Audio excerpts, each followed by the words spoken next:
This is WPSL Port St. Lucie, the talk of the Treasure Coast.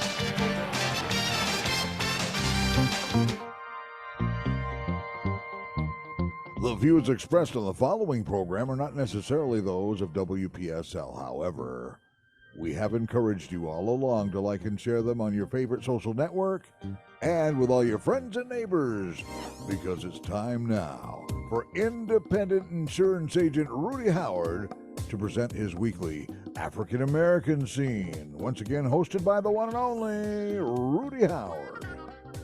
Good evening, good evening, good evening.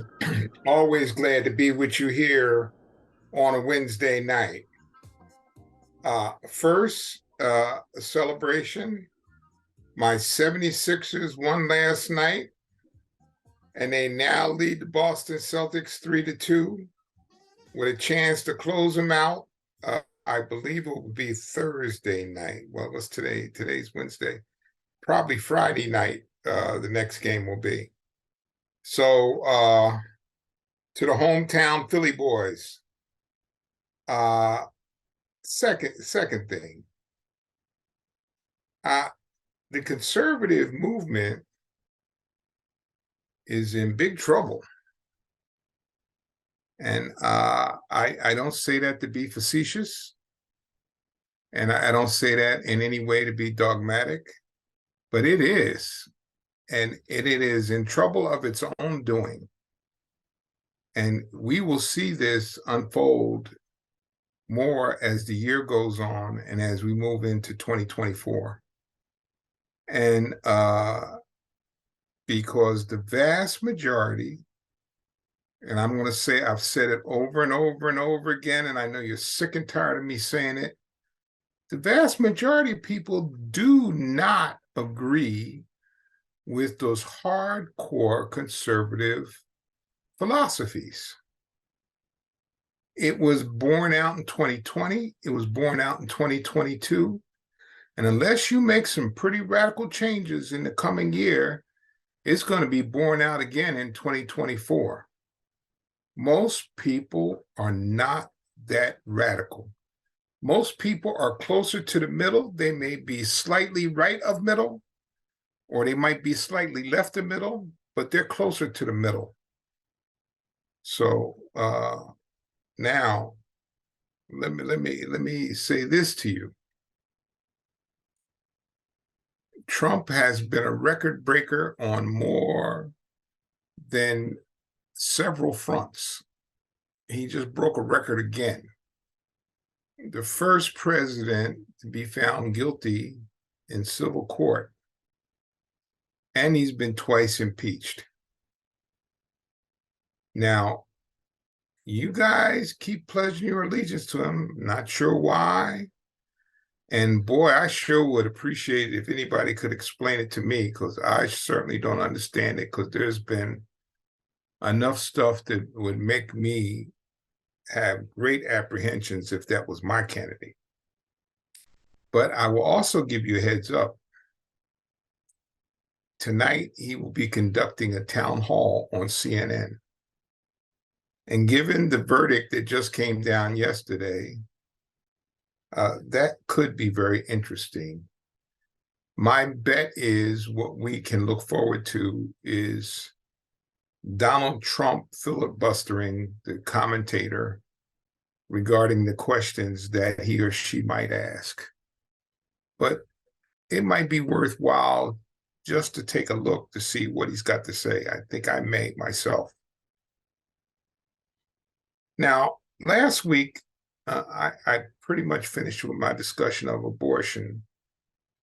And I am going to bring home my point about my concern regarding abortion as we go later into the show.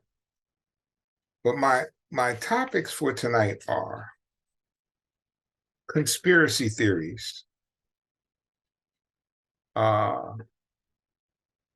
Then we're going to talk deficit.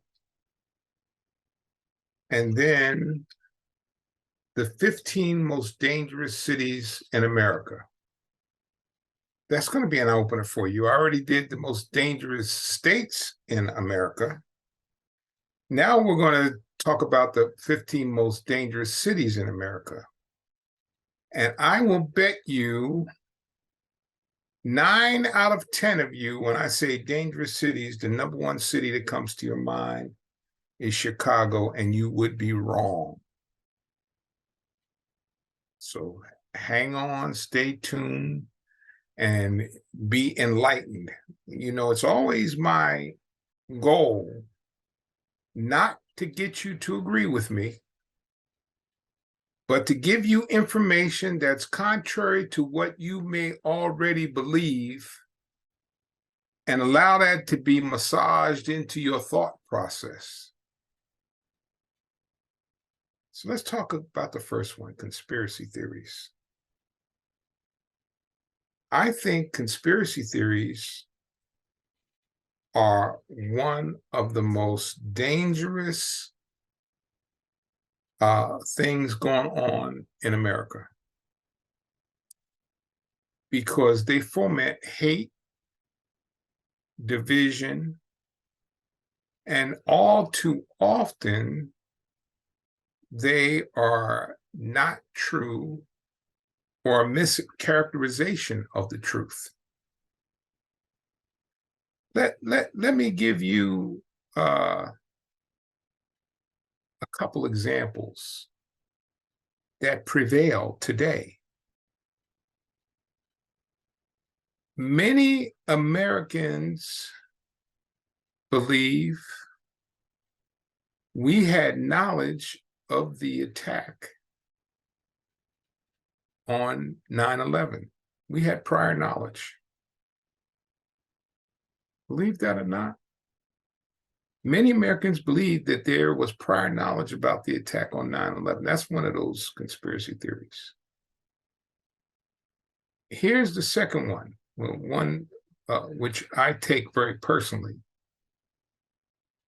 President Obama was not a real American.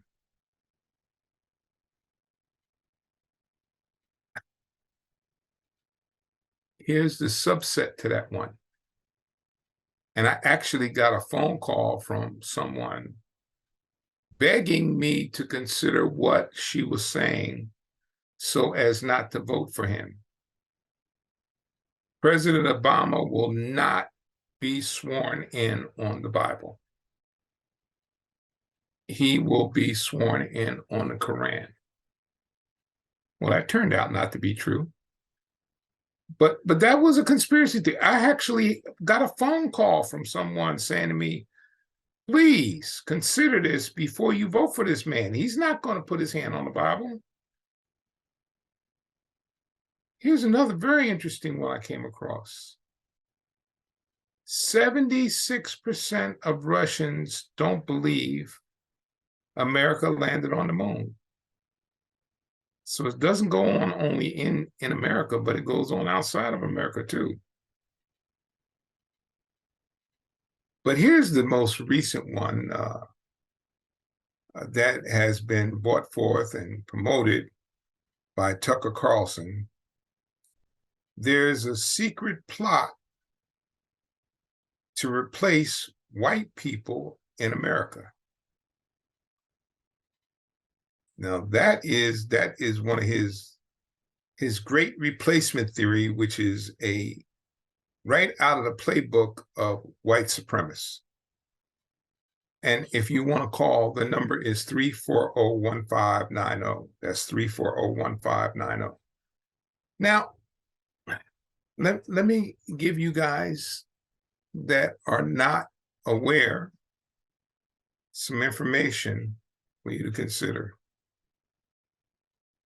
America was brown before it was white. Did you hear me? America was brown before it was white. The Indians were here first. And if you take the states of California, Arizona, New Mexico, and Texas, there were Mexicans in those states before there was white people. Now think about that for a second. You're talking about a great replacement theory. There were Mexicans in Arizona before there were white folks. There was Mexicans in Texas before there was white folks. There was Mexicans in Arizona before there was white folks. So part of the problem with the Sheriff Arpaio's approach in Arizona regarding Mexicans was, if you looked Mexican, that means you might not be American. And that's stupid, because there were Mexicans in Arizona that had been there for generations before any white folks had been there. So do me a favor. If you believe that, pick that up, put it in the trash can or put it in the toilet and flush it, because it is just absolutely garbage. Nobody trying to replace you. You replaced other people. And I hold no animus toward you for that, other than the fact that you may have savaged and killed people to make your replacement. But just keep that in mind. So, are conspiracy theories on the rise?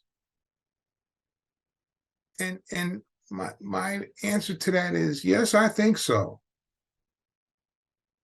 And I think the main reason that conspiracy theories are on the rise is because of conservative media. What conservative media has done and is to allow people to exist in a bubble where they hear nothing but what they want to hear or what they want to believe. Now, I want you to make a distinction I just said there. It allows them to hear what they want to hear or what they want to believe. That has been part of the success of conservative media. But it shouldn't be about just what you want to hear. It should be about getting information that allows you to be informed, as I try to do here. Now, I would be lying if I don't say that some of my conversation doesn't have a liberal slant. It absolutely does. And I think I have a right to have a liberal slant since this is my radio show. But yes, I think that is problematic. And I think Carol and Greg allowing me this 1 hour a week to shout out my Democratic liberal leanings on a station that is predominantly conservative speaks volumes about them as human beings, and speaks volumes about you that are willing to come here each week and listen. Even when you challenge me and then I prove you to be not right about the thing you challenge me about, because Cliff's warned you over and over again, and I guess some of you don't listen. I do my homework. And if I don't know the answer, if you haven't heard me, you'll hear me say, I don't know the answer to that, but I'll get you an answer. But so I think it is, and conspiracy theories have promoted polarization. And that polarization has threatened, or wait a minute, I won't say threatened, it has caused disunity within our society. And Winnie, how are you? All right, how y'all doing? Okay. Yeah. Midway Arcade yesterday. I went there, I play a little bit. and the police were there. And I thought they had got robbed, but it wasn't bad. They said they did illegal gambling, illegal slot machine. You heard about that? I'm sorry, I didn't catch that. Midway Arcade had got raided yesterday. Arcade, and they said illegal slot machine, illegal gambling. Oh no, Midway I haven't heard Arcade about got that. raided yesterday. They made them close it down. No, I didn't hear about that. About that? No. And where was that, in Fort Pierce? Midway Arcade, that's in Fort Pierce. Oh, okay. No, hadn't heard about that. Yeah, they made them close it down. Yes, they got raided yesterday because they said they did illegal gambling. Illegal slot machine. Oh, okay. Well, all right. I didn't hear about that, but I will try to attempt to find out something about that between now and next week. 100 anniversary. I'm sorry? Rosewood. Oh, yeah. Yeah. The 100th anniversary. Yeah. That's a real tragedy. 100 years anniversary. Yeah. Although the descendants from Rosewood did get reparations. I don't remember the exact amount, but I think some of the descendants from the Rosewood massacre did get reparations. But yeah, that's a very sad story in American history. One of which Governor DeSantis would really like for you not to know about. That part was made up. Man, he was a veteran or something. In the movie, and he played man, character of man, but like he was a veteran. He got hung, he got the knife and cut himself down from that horse. Yeah. It did. That part he was really, he just was a made up person. Yeah. I'll ask you a question. When he was really real, and he just was a made up person. I don't know. I did not read the book, Winnie. I saw the movie, but I did not read the book. I've read several articles about Rosewood, but I didn't read the book, so I can't say whether or not that was made up. I would venture to guess most movies are allowed some leeway in terms of dramatizing certain situations, so it wouldn't surprise me if some of that was not the case. Made up. Yeah, because they said Sylvester got killed. He got killed in the shootout. And then at the end of the movie, he on the horse riding shot the thing, going to Gameville. So that part made up too. Yeah. They made up a and they say, I'm going to say based on a true event, based on a true story. But they do make up some parts not true. I don't know why they do that, but that's how they do. Anyway, have a good day. Okay, thank you. Thanks for calling. She's right. There's very few movies that I've seen where it was almost verbatim of the book. And one of them, I believe, was Presumed Innocent, with Harrison Ford. I read that book, and the movie was almost verbatim the book. And the book was very exciting, and the movie was very equally exciting. That was a good movie. So let's get back to where we were when these conspiracy theories. As a society becomes more and more polarized, political allegiance threatens the unity of the church. Think about that. And therein lies part of the problem that conservatives are experiencing.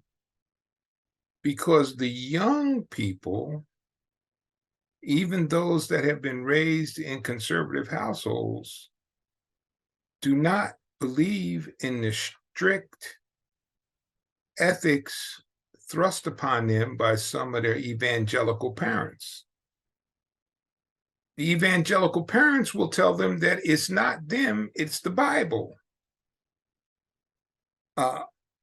But that's another story for another day and a long debate that could take place. But what I will tell you is that the unity of the church is even in peril because of conspiracy theories. So what does the Bible say about conspiracy theories? It says you should not fear what the world fears. If you are a Christian, you should not fear what the world fears. Number 2, avoid slander and gossip. These are Bible instructions. Avoid slander and gossip. Number 3, mediate on God's truth. Mediate on God's truth. Number 4, obey God's commands. Now, therein lies some conflict for some of my conservative friends. They adhere strictly to God's word, except for when it comes into conflict with some of their conservative philosophies. And that has to be reconciled. How do you reconcile that? How do you reconcile your Christian beliefs with your conservative philosophies? Here's the other important thing about conspiracy theories. You should not share unproven information. You should not share unproven information. Some things should be so obvious to you that you almost don't even have to look them up. A good friend of mine, I don't know if I told you this before, sent me a video of Sidney Powell way back in the beginning of this I didn't lose the vote thing. And it had her whole diatribe about how the voting machine stole votes from Donald Trump. I looked at it for 2 minutes, and then I called my friend up and said, "Do you really believe that?" And his response was, "Yes, I'm just a businessman trying to make a buck." And I thought to myself, what does that have to do with you believing something which is obviously a hoax? But nevertheless, that's where we find ourselves these days. And finally, Christians cannot separate their Christian witness from their political posts.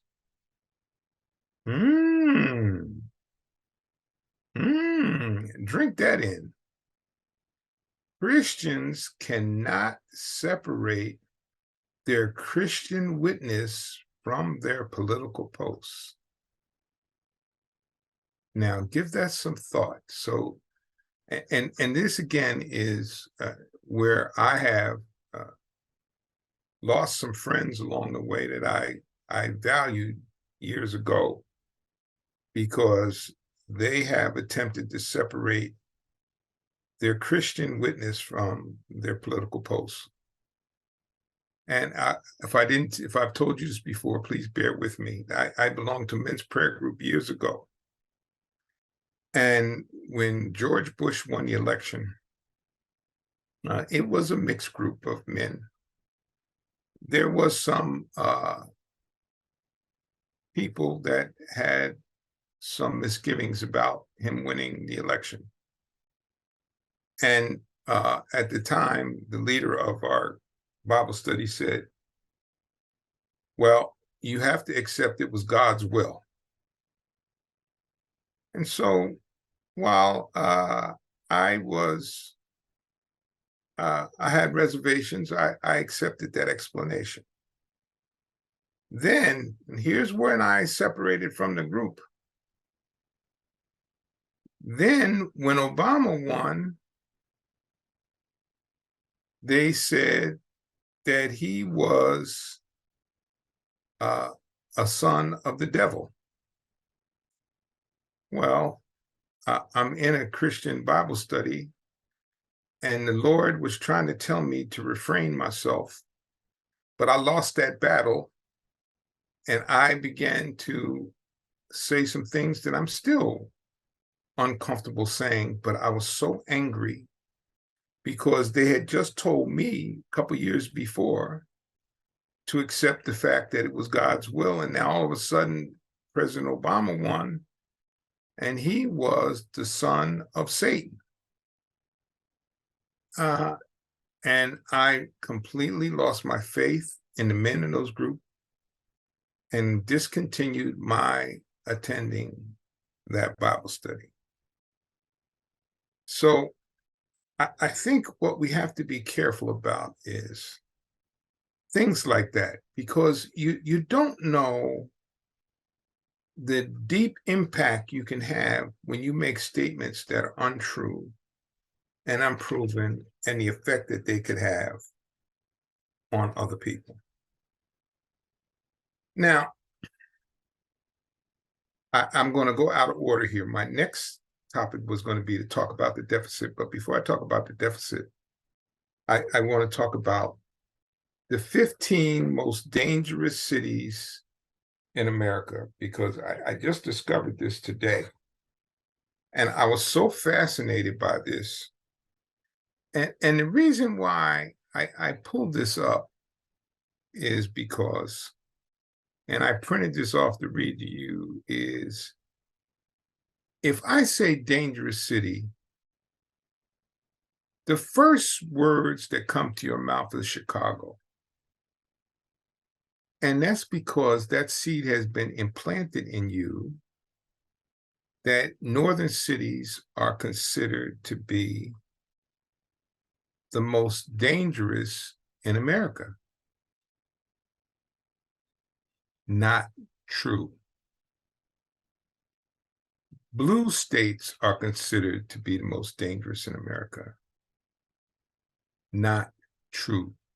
I already proved that point to you the week before last when I showed you the most dangerous states in America. Now I'm going to tell you the most dangerous cities in America. Number 1, St. Louis, Missouri. Number 2, Mobile, Alabama. Number 3, Birmingham, Alabama. Number 4, Baltimore, Maryland. Number 5, this one kind of surprised me, Memphis, Tennessee. Number 6, Detroit, Michigan. Number 7, Cleveland, Ohio. Number 8, New Orleans, Louisiana. Number 9, Shreveport, Louisiana. Number 10, Baton Rouge, Louisiana. Now here's another one surprised me. Number 11, Little Rock, Arkansas. Number 12, Oakland, California. Number 13, Milwaukee, Wisconsin. Number 14, Kansas City, Missouri. and number 15, Philadelphia, Pennsylvania. And as all of you know who have been listening to me a long time, I was born in Philadelphia. And that one didn't surprise me. Actually, I'm surprised it was down that low, because having grown up there, that could be a pretty tough city. And Baltimore, I also know to be a tough city. But folks, I want you to grasp where these cities are when you've been told over and over again that the most dangerous and treacherous cities in this country are in blue states. Missouri, Alabama, Maryland, Tennessee, Louisiana, Arkansas, Missouri. Dangerous cities. So, why do I tell you this? I'm getting you out of a damn bubble that keeps telling you when they talk about dangerous cities, the first thing come out of somebody's mouth is Chicago. Chicago, Philadelphia. No. Number one, St. Louis, Missouri. Now, I've been there maybe once or twice, but I have known that to be a pretty treacherous place, not from a firsthand point of view. I've been to Birmingham, Alabama, and of course, I've spent some time in Baltimore. Baltimore can be a tough place. But I've been to Memphis, and I never felt that I really didn't feel anything very threatening there, but I was probably not any place close to the danger zone because I was right near Beale Street. But if you have some thoughts about that list I just gave you, that phone number is 340-1590, 340-1590. I found that very fascinating when I saw the list of those cities. I said, I have to share that with my listeners so I can get them so that they don't believe this continuous garbage that every time they talk about a dangerous city, Chicago comes out of somebody's mouth. There are other places that are more dangerous that are not Chicago. So again, that number is 340-1590. Now, let's talk about the deficit, because this is a big topic right now, the deficit. And I think you're oftentimes hit with scare tactics that have no substance. And I'm going to try to tear some of those down for you right now. First of all, let's talk about what it is that the GOP is trying to propose in order to raise the deficit. They want to reduce spending to 2022 levels in order to agree to an increase in the deficit. Does that make sense? The answer is no, it doesn't make sense. Now, this is Rudy Howrd speaking now. From my fundamental knowledge of economics, does not make sense. We're going through inflation. The cost of everything's rising. And you want to cut the expenses back to 2022 levels. Now let's talk about what the options are. Do I think we should be able to reduce expenses? The answer to that is yes. So that's not some wild-eyed liberal thing that I'm saying to you. No, I think we can reduce expenses. But I'm going to use the words of the great Dr. William Barber. Dr. William Barber's statement is, a budget is a moral document that tells us who we are and what we want to be. That's what a budget is. A budget is a moral document that tells us who we are and what we want to be. So when we put forth a budget That's a statement about us as a society and how that should be reflected with our people within the society. So now what you hear frequently, we have a $31 trillion debt. Should that be alarming? Should a $31 trillion debt be alarming? Here's my answer. Concerning, yes. Alarming, no. And I'm going to tell you why. I hope you really listen to me very carefully, because I'm going to give you some really good information. The world economy is $100 trillion. Of that, America is 25 trillion of the 100 trillion. China is 20 out of 100 trillion. So the America leads the largest economy in the world by $6 trillion. That's where we stand in America. Now, China is number 2, and here's something that we need to consider. It concerns me, but it doesn't alarm me because there's fixes.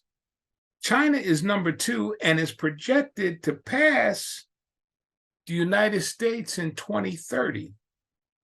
And this is 2023, so they're talking in 7 years, they're expecting China to pass us. Now, there's a couple things I want you to get out of that. Now I want you to put your ear close to the radio so you can hear me. You've been told all your life that the only way forward is capitalism. Everything else in the world other than capitalism has failed.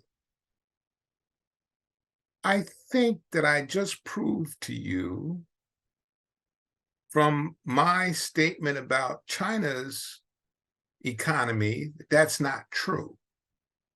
But you've been brainwashed to believe that, so as to allow corporations unfettered access to capital and to reduce all regulations on corporations to make as much money as they possibly can.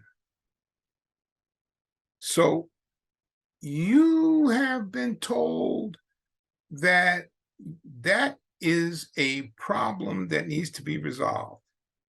So now here's my thoughts about that again. Now remember, the world economy is $100 trillion. And we are 25 trillion of that 100 trillion. And China is 20 trillion out of that 100 trillion. So can we stop the takeover from China? My answer to that is yes. I read a book some time ago called Who Stole the American Dream by Hedrick Smith. In that book, he skillfully describes Walmart's negotiation with its vendors when it comes to buying their goods and products. And here's what Walmart has done. Okay, now take a note on this now. Walmart brought some of its vendors into the corporate headquarters and said, I'm only going to pay X for this product. So if the vendor or the supplier said, I can't do it for X. Walmart said, go to China. And there's actually a section in China where many of the Walmart vendors have gone to create goods and services because they can do it cheaper. Okay?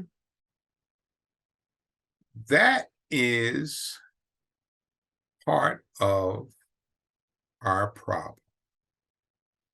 I understand. I'm a businessman. We always want to do business at the cheapest level possible and practical. But I think there also comes a point as a business person when there is some allegiance that must be afforded to the American people. And if you're forcing companies to do business in China so that you can pay 3 cents for a product instead of 10 cents for a product, the persons that get hurt in the end are the American people. That's one example. Let me give you one other example that most of you know nothing about.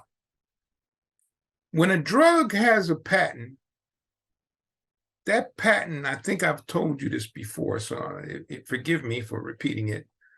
That patent has a lifetime of like 17 years. So if you come out with a new drug and it's innovative and there's nobody else that has that drug, you have 17 years to make that without competition. At the end of that 17 years, that patent is removed and they are allowed to make a generic component of that same drug. Now, Jay, hold on, because I'm going to finish this and then I'm going to get right to you. Then once that patent has been removed and the generic component is allowed, if a manufacturer comes forward and is able to produce the generic drug, and the originator of the drug has the wherewithal, they'll buy out. I want you to hear this now. They will buy out the generic producer and take that away from them and then continue to keep the drug on the market in its original form. My friends, that's not capitalism as it's supposed to work. Yes, Jay, how are you, sir? Okay, how you doing, Rudy? I respect you, brother. I just want to bring up something that is very important. I think that most folks probably know, but they don't really take it. They're not taking it too serious. What it is, it's kind of like a brainwashing. It starts with the president when he had a debate with Biden when they were running for president. And he said to the Proud Boy, I guess he would call him the leader or the war counselor, Terrio, he said, stand down and stand by. That was broadcast all over the world. Yeah. Well, it wasn't like he did it secretly. He didn't care. And so they took over. They took over the Capitol on January the 6th. And he was one of the orchestra. He was one of the organizers. He's one of the ones that planned it and let them know that I'm the president and I'm in your corner. So it goes on and on. Now these guys, Terrio and some of his cohorts on the Proud Boys, they've been convicted of sedition. A lot of people don't know that. It's very serious. If we were at war, they would be executed. Yeah. If just by happened, we're not at war with any country right now. But so it goes on, and then we come up to the day. The president was just convicted of sexual assault. Yes, and that's not the first time he did that to a woman, but he's been getting away with it because he just gets away with it, and it seems like Justice Department they just let him do what he wants to do, and but this time he didn't get away with that with the female. Now CNN is having a town hall with Trump. He's going to be on after all of this, try to take over the government and make it into a fascist state. They're going to have him on, and it's like on prime time. They're going to have him on in prime time with with an audience and let him rant and let him do his thing. And that's just for ratings. They want to get a little ratings and try to make a few bucks at our cost, at the cost of the United States and this character. If it was any other time, he would have been in jail a long time ago for the things he's done to this country, and plus running for president. Now he's running for president, and they need to change the rules on that. You couldn't run. When I was working for the city of New York, if you had a felony or if you just had too many driving tickets, you couldn't get a job with the city of New York at any capacity. But this guy can be president of the United States and do all the terrible things he has done to the United States and to other people, ruining different people's lives. And I just want people to wake up and maybe give CNN a call and say, what are you all trying to prove? What are you doing? Yeah, I announced that. I announced that earlier tonight, Jay. But I do understand that was planned far in advance. And I do want to make one correction. I too believe that he probably was instrumental in January 6th. But as of today, there's no definitive proof that he was an organizer of January 6th. So, Paul, you got the Justice Department. They're still investigating that. They got a lot. Right. I'm just making that correction. Whether okay. you and I may believe it, but as of today, there's not been. It's been certified that he's been a principal player in that. So, I try to be fair about stuff like that. Yeah.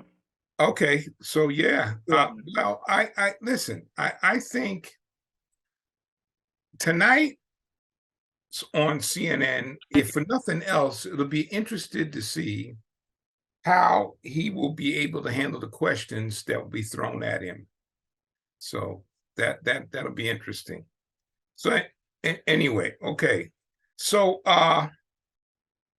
now, so I did say yes. I think we could stop China overtaking us, and I just told you part of the reason how. What we have been doing with making goods in China and then bringing them back and over here and selling them to the American people. I think that one of the most notorious companies doing that is Apple.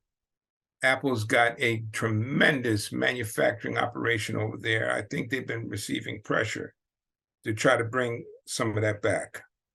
So I think we have to be more diligent about protecting the propriety of our goods as China does.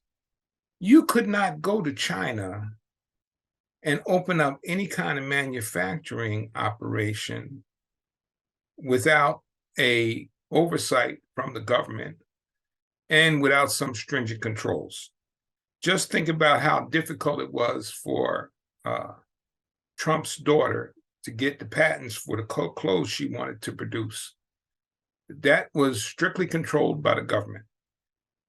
Now, when I tell you these things, I am not saying these things as a proponent of socialism or capitalism, of communism.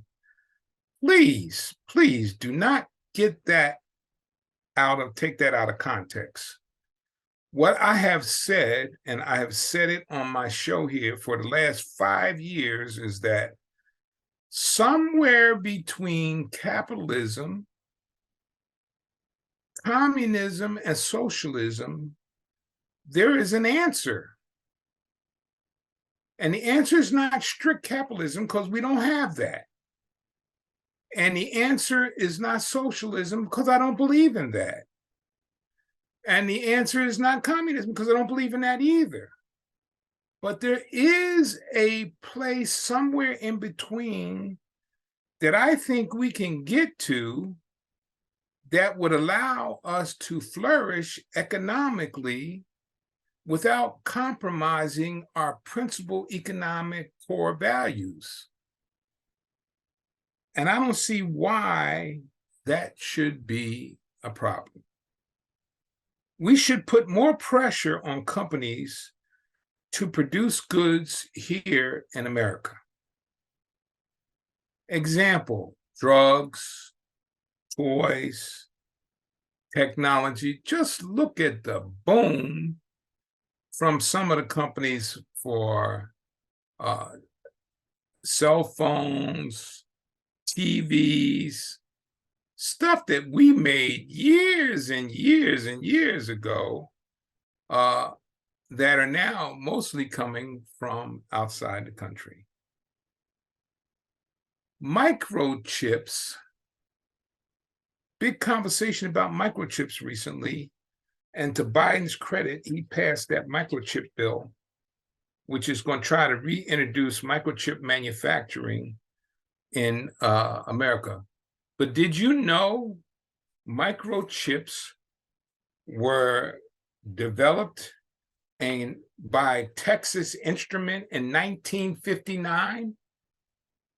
But we outsourced microchip manufacturing, again, to take advantage of cheap labor.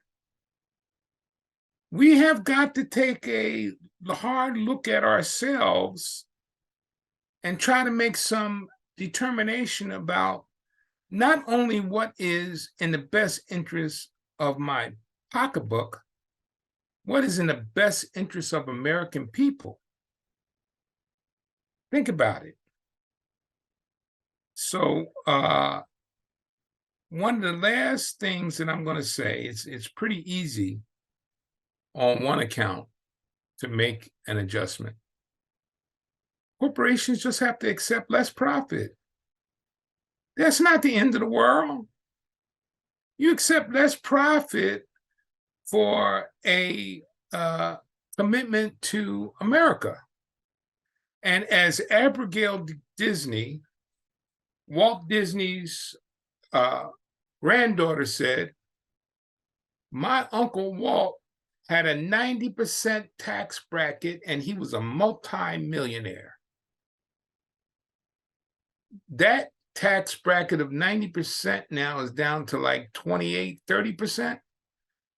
So why do we keep cutting taxes and then we say we can't take care of the American people? And I'm going to say cut expenses. That's all right with you. I'm okay with you on that. But don't hurt the people that need the help.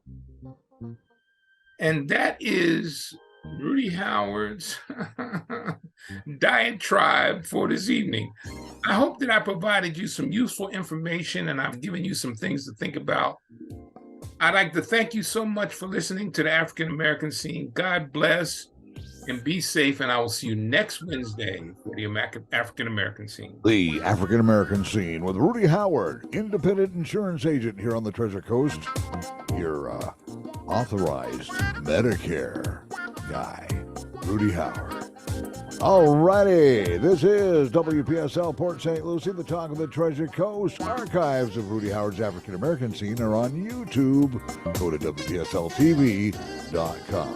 This is WSTU Stewart, WPSL Port St. Lucie.